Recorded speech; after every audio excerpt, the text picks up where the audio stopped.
When my stepmom first walked into my life, I swore I'd never let her take my mother's place.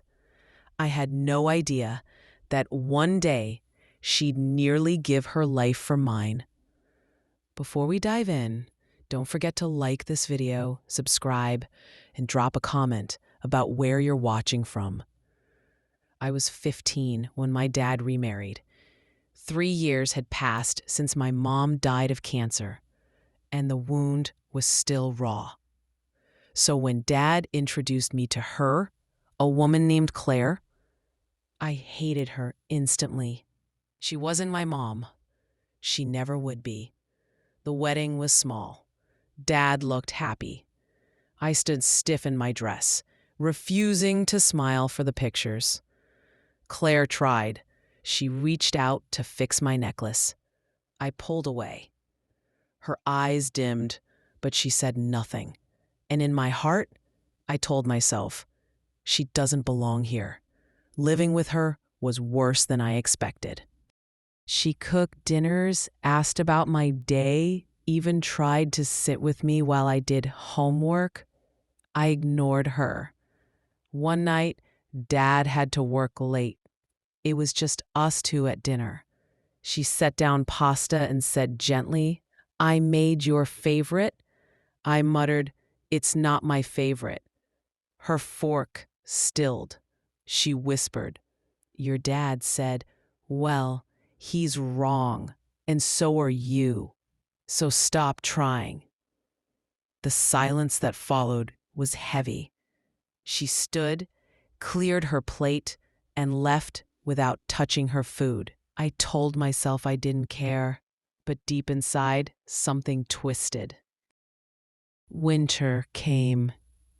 One night, I walked past the living room and stopped in my tracks. Claire was sitting alone, phone in her lap, quietly crying. She didn't see me, and for the first time, I realized she wasn't invincible. She wasn't some stranger trying to steal my mom's place. She was just human. I didn't run to her. I didn't say thank you, but something in me softened. Then came the spring afternoon that changed everything. I was walking home from school when a car suddenly swerved onto the sidewalk. I froze, brakes screeching, and then impact. Arms slammed into me, shoving me onto the grass.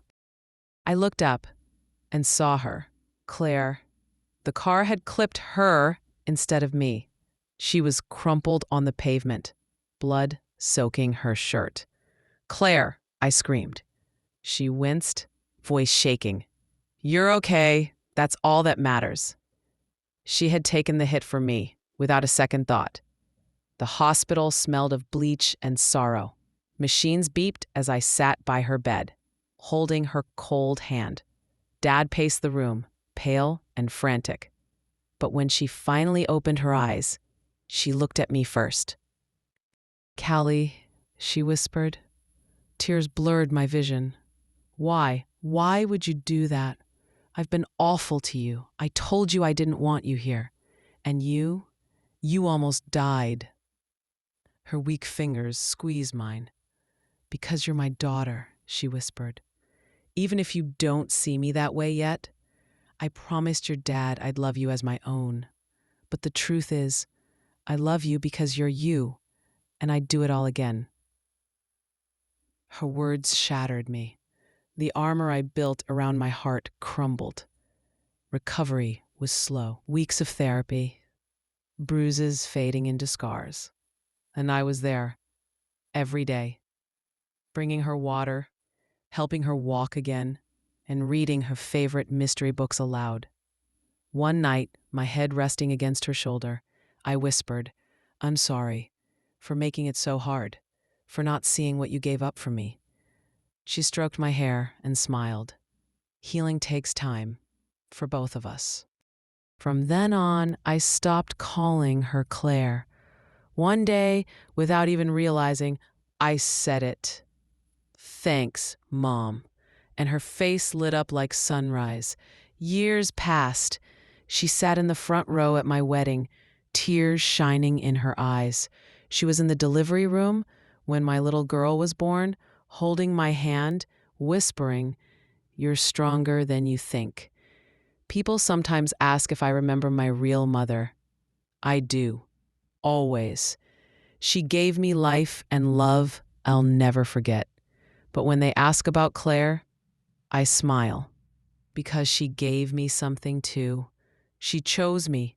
She sacrificed for me. She proved that being a mother isn't about blood.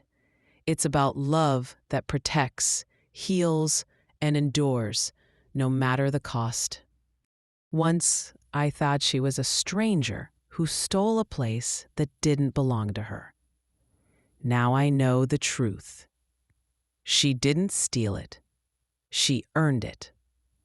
And that's the story of how I learned that sometimes the greatest mothers are the ones who choose us.